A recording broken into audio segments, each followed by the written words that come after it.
to get singled out like that was definitely a bit of a shock. This morning, one Utah woman responding after billionaire Kevin O'Leary singled her out for speaking out against his proposed data center in Box Elder County, claiming she's getting paid by China. And a major milestone for Temple Square, we look inside the Visitor Center, now open for public tours today.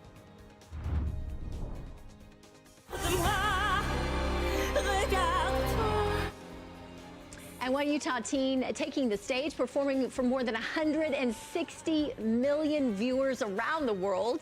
While she might not have walked away with the win at Eurovision, how it's helped to significantly grow her music career. Live and streaming, this is KSL News Now. Good morning, everyone. Thanks so much for joining us on this Monday morning for KSL News Now. I'm Lori Pritchard. We'll get to all those stories in just a bit. But first, Brian Carlson, watching our traffic, a bit wet in some spots out there. Snow in other places. Yeah, Matt, let's talk about that. Rain and snow. Yeah, I got Evanston, Wyoming looking like midwinter right now. This is I-80 in Evanston. Hard to make out some of those cars in the upper left-hand side of your screen.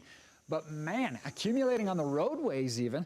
I've had several reports from Evanston, Rock Springs, out towards Manila, picking up that snow. And so there you go, heads up on I-80 if that's part of your route this morning. It's not just morning snow. It'll likely hold on into the lunch hour and potentially beyond. Some of that snow bleeding into the Logan County, or the Cache County and Rich County line. The Monte Cristos and the Bear River Range extending all the way through. The Wasatch back where we've got snow in Park City. But along the Wasatch front, it is rain. Spotty rain showers here for the Salt Lake Valley and Utah Valley areas. As we push to the east, radar coverage, not the best, but we've already picked up about 1/3 of an inch plus for Vernal. Moab, you've had 1/3 of an inch. We've got more rain and snow into the western Colorado Rockies, and you move further south and west. Cedar City, you woke up to 2 to 4 inches of snow this morning. It's still snowing up at Cedar Breaks and Bryan Head. A look at the forecast, showers for the next couple of hours, Wasatch Front, and then we've got mostly cloudy skies. Temperatures will be in the 40s for most of the day. It's really not till 3, 4, 5 o'clock, Brian, that will push into the 50s with dry skies. Yeah, it's a cool one out there, wet to boot. And take a look at this on your morning commute. So you're seeing by comparison here Murray, I-15 here near the South Interchange. Conditions look pretty good. You can tell as you look at the center median, there has been some wet roads through here. So starting to dry out as Matt's talked about. But that's not how it looks like up at Parley Summit. Actively snowing right now. He mentioned that snow is going to stick around for a lot longer than this morning. But so if you're going from Parley's Canyon down into the Salt Lake Valley, big difference out there. So the road map will tell you the same thing. You look live right here. So this is our traffic map, complied with the weather guide. All that white stuff is snow up through here. So depending on where you're coming from, your commute could be like wintertime, or it could be just an easy, smooth drive to start your Monday, Lori. All right, Brian, thank you. In just a matter of hours, a highly anticipated part of Temple Square opens to the public after years of construction. News specialist Tyrese Boone shows us how the Church of Jesus Christ of Latter-day Saints hopes the Visitor Center creates a more open experience for guests. Hi, Tyrese. Good morning, Lori, and that's right. Visitors will now be able to walk into this new visitor center with new spaces that are modeled after rooms found inside of temples. And leaders with the Church of Jesus Christ of Latter-day Saints hope that these experiences will resonate and answer questions for members and visitors of faith. And so visitors can visit these spaces and tour spaces such as a baptistry, an instruction room, and even a sealing room. Interactive exhibits also focus on faith, service, and family relationships. Church leaders say many people have questions about what happens inside the temples, and now they hope the center helps explain those traditions in a welcoming way. Let's get in the car and let's drive downtown, and I will walk you through this visitor center, and they can experience what is the deepest and most holy part of my belief. And the Visitor Center opens to the public today free of charge with no reservation required. However, starting June 1st, you will need a reservation if you want a glimpse inside. But from starting now until Monday, you can enter the Visitor Center and you can visit it from 9 a.m. to 9 p.m. Reporting live, Tyrese Boone, KSL 5 News. Back to the studio. All right, Tyrese, a lot of people excited for this. Thank you. In other headlines this morning, the investor behind a massive data center project in Box Elder County pledging to release proof that critics of his controversial development are being funded by foreign money. This money is coming from China. An organization called Alabella, and I'm going to publish it over the weekend. We looked at all the IRS Form 990s. Those comments coming from Shark Tank star Kevin O'Leary during a Fox News interview on Saturday aimed at the group Alliance for a Better Utah. However, as of this morning, he has not produced any of that evidence that he promised. Alliance for a Better Utah is only one of the groups that O'Leary has publicly accused. The other is Elevate Utah, whose leaders we spoke with. Elevate Strategies is our company. We run a political consulting company, and so we try and give people quick and easy, digestible information and calls to action through our social media. Gabby Finlayson says that when the massive Box Elder County data center made news, she and her business partner did what they always do. They posted about it. In an interview shared by the data center investor himself, O'Leary accused Finlayson and others of being Chinese proxies. Gabby Finlayson. Gabby, what are you doing? It's intimidating. It was, kind of being doxxed in a way on national television, being accused of being a foreign adversary agent. She says she may be a political strategist for Democratic candidates and causes, but she definitely does not work for China. Finlayson says her only interest was posting about a topic that is top of mind for many Utahns. And a group of more than a dozen grassroots and environmental organizations across the state are planning a Dump the Data Center rally this weekend. They're calling on Governor Cox to take action to protect the Great Salt Lake and halt the Stratos approval process. That rally will be held Saturday morning at the Utah State Capitol. Meanwhile, this morning, dozens of Utah Transit Authority employees turned out on Sunday for a rally in Salt Lake City. They say for months now they've been working without a contract, and it appears negotiations are not going well at the moment. Less than 50% of the way through negotiations, and we're now 5 months without a contract. The workers choosing Sunday for this rally because UTA was hosting the state's bus rodeo. They say they want the process to speed up and come to an agreement with the negotiating team. Look at this video right here showing the aftermath of a large fire at a city park in St. George. It started late Saturday night near the Dixie Convention Center. People reported seeing smoke and flames shooting hundreds of feet in the air. It forced some streets to close, including an off-ramp for I-15. Fortunately, no injuries, no damage to buildings. Firefighters kept the fire under 2 acres. Investigators say the fire was human-caused and looks like it started near a homeless camp. Also on Saturday, crews in South Weber responding to a substantial grass fire that quickly spread to a house. It broke out near 2000 East Deer Run Drive. Fortunately, firefighters got those flames under control. They saved the home, but the extent of the damage is now under investigation. And in response, the fire department issued a warning about the white fluff produced by cottonwood trees. Firefighters say that those droppings are highly flammable and can ignite instantly from a small spark. They say you need to be extremely careful when using lawn equipment and power tools. And an update to the wild horse fire burning in Millard County. The U.S. Forest Service now says it's 90% contained. This is the largest wildfire we've seen so far this year. It's burned more than 7,000 acres. The Forest Service says that the rain over the weekend should have helped cool down any remaining pockets of heat, but firefighters will remain on scene. They'll continue to monitor the fire and engage it whenever it does until full containment is confirmed. And wildfire season is only just beginning, and as we see a statewide drought right here in Utah, firefighters all over are warning everyone we are in for a very active season. It could reach even more neighborhoods than ever before. A lot of the people that live along the foothills, we've done a lot of outreach. They know the dangers that exist there. We decided this year to focus on what we call occluded interface, high vegetation areas that are kind of embedded within a community.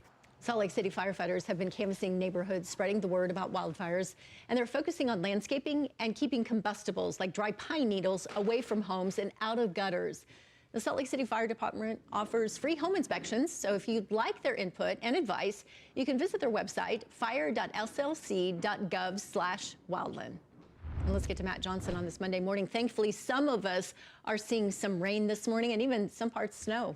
Yeah, it's kind of been a mixed bag, really depending on your elevation. But how about Cedar City, who picked up about 2 to 4 inches? I've even had reports of 5 inches, probably more towards the Bench area or the Cedar Highlands area. But yeah, roadways look fine, but the grass elevated surfaces and trees, picking up several inches of snow this morning.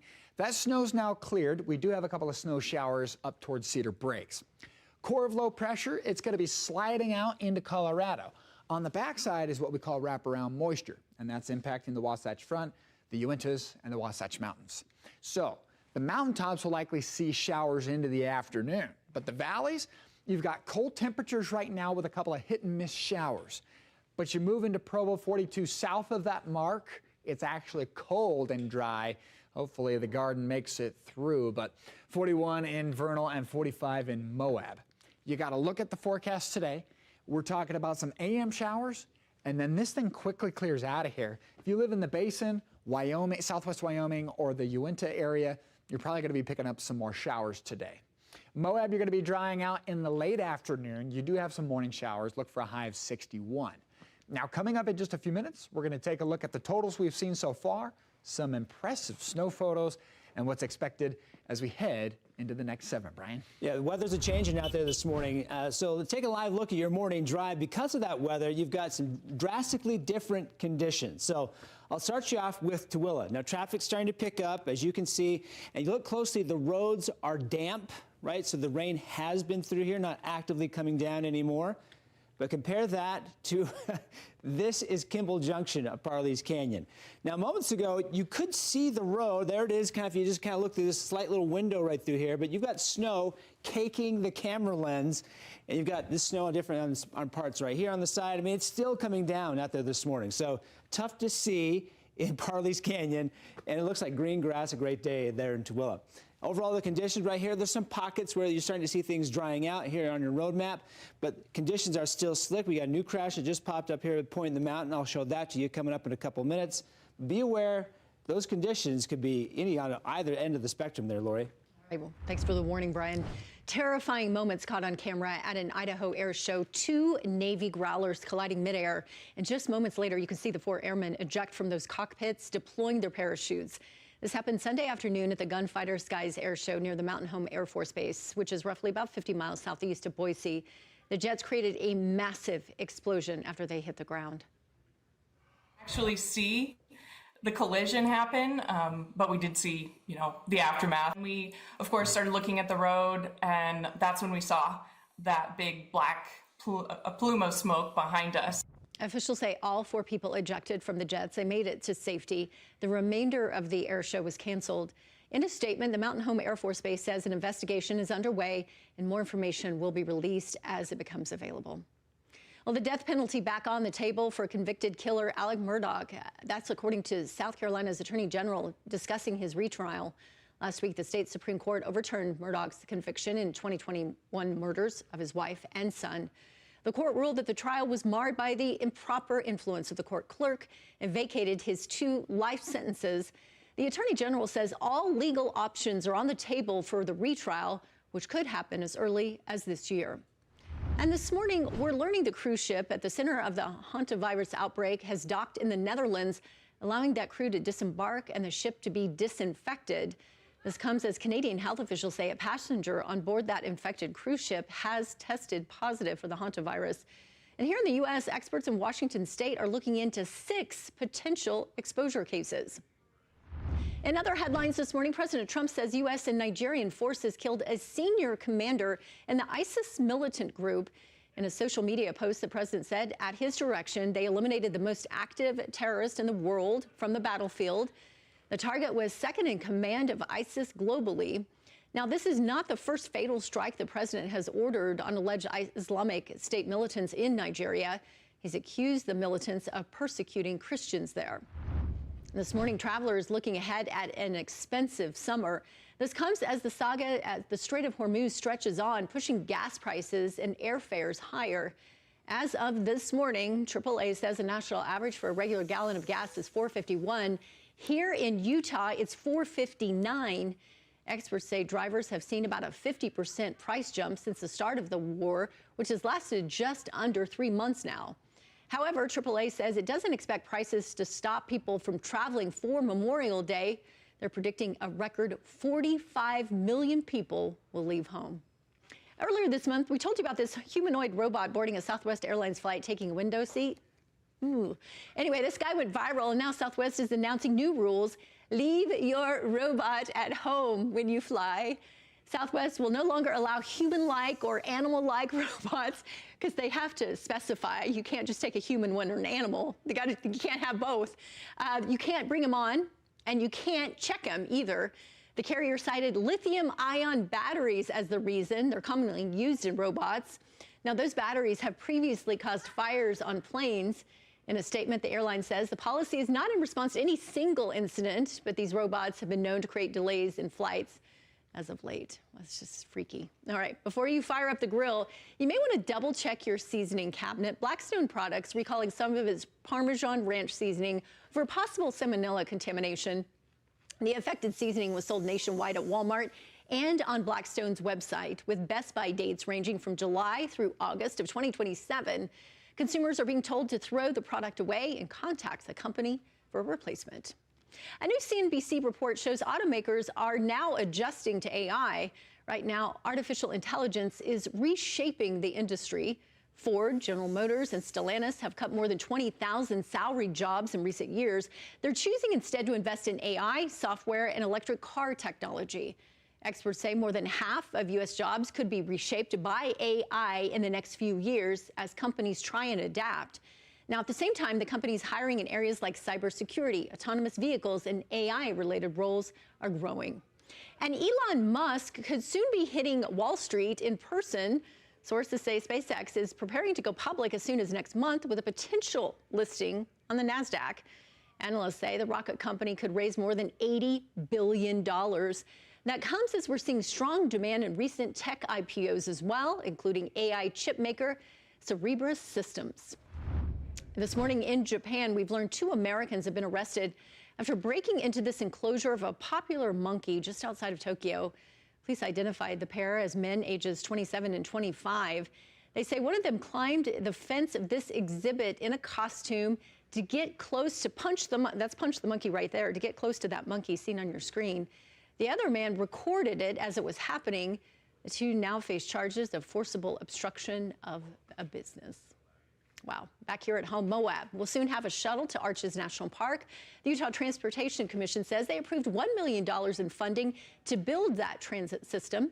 The National Park Service has also committed $1.5 million towards the project, and the county also committing money towards it. Officials say plans have been considered for years now.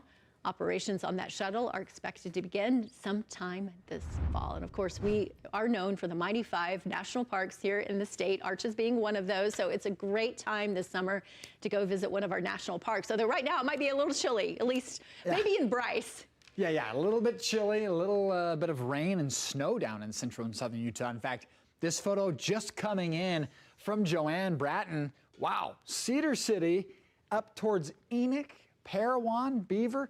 Hey, they picked up several inches of snow. It's starting to weigh down the trees a little bit. You're pretty much done with it, Iron County, but you did pick up some pretty good water from that. Let's take a look at what we've got. Bluebell. This is a city up in the northwest corner of the Uinta Basin. They were the top of the list, 1.14. Delta 4/10, 1/3 of an inch for Vernal, Duchesne, Cedar City with 1/4, and then Fillmore and Taylorsville doing about 1/4 to 1800ths. It was a good drink of water across the state, but some of us picked up on that snow, even Evanston, Wyoming. Got a low pressure system here that's going to be scooting on out. And as it leaves the region, so will the moisture. You'll notice around 9 o'clock, just a couple hours from now, things drying out significantly across the northern 2/3 for the valleys. Now, the mountaintops could be holding on to some snow showers, especially in the Uintas and, of course, Skyline Drive area. Storm zone, 4 o'clock today. Still some snow showers in the higher elevations, but we're pretty much quiet for most valleys. Tomorrow, don't have to worry about any rain. We've just got a couple of high mountain snow showers for the Uintas. And then we do it again as we head into Wednesday. A couple of high mountain showers up there towards Jackson, but most of the state of Utah looking A-OK. Central Utah today, wow, AM rain snow shower. They're pretty much ending now, but cold highs in the low 50s. 54 in Cedar City, not unheard of to see the snow this time of year, but definitely, impressive to see the white stuff, especially with the way this year's gone. 57 in West Valley, 55 in Spanish Fork. AM showers if you do have a wet icon there for your town. and then it is pretty much done with here in the next couple. St. George, 72 degrees today. I've got breezy winds, and it'll be partly cloudy. 79 Tuesday. We continue to climb to the 80s on Wednesday. Headed into your long holiday weekend, mid-90s. If you want to go swimming, cliff jumping at Sand Hollow, maybe fire up the barbecue, you look great. All right, 56 in Salt Lake City today. We've got an AM shower, then that will clear out. 63 Tuesday, 70 Wednesday. Look at that sweet spot, 70s, all the way through the end of the work week. And then the weekend, mid-80s. Looks delightful. Brian? Yeah, we'll take those 80s, especially with the 50s we're getting this morning. I want to show you a comparison of what's going on out there. Now, the camera angle here at the point in the mountain is a little iffy, but you've got a crash here on the right-hand side. It's on the shoulder, so it's not blocking any lanes of traffic, but I want you to notice a couple of things. One, a lot of traffic starting to pick up coming from Utah County into Salt Lake County. Two, you've got a lot of those conditions are still slick, even though it's starting to dry out here this morning. But this is better than what you're seeing up Parley's Canyon. So right now, active snow here at Kimball Junction coming down as we speak. So the storm has moved out of Utah County, but still sticking around in the higher elevations up in Summit County. Overall, you look at the road map, you've got those weather conditions overlay right here. Snowy here, still in slick spots at the south end of the valley, starting to dry out as you go further north. But the drive times out there this morning are actually staying pretty good. Now, that doesn't mean that if you're seeing everything in the green here that you should be going as fast as you normally go. Some of those slick conditions have led to crashes out there this morning, so be careful. All right, Brian, thank you. Well, check this out. This is a clip from Eurovision. Bulgaria pushing past Israel to take home the win this year, thanks to singer Dara. This is the first time Bulgaria has ever walked away with the win, meaning they will now host the song contest next year. While she may not have won, there was also a local in the spotlight. 17-year-old Monroe Rigby took to the stage representing France in the grand finals. This is a piece of her performance. Regarde-moi, regarde-toi, c'est ça l'amour, ça te fout de moi. Monroe grew up in Tremont, beating out countless others to represent France in Eurovision this year. No small feat. It's one of the most viewed live televised events in the world, with more than 166 million people watching last year. Monroe's music video for Eurovision got a big boost from the audience, getting more than 2 million views on YouTube alone.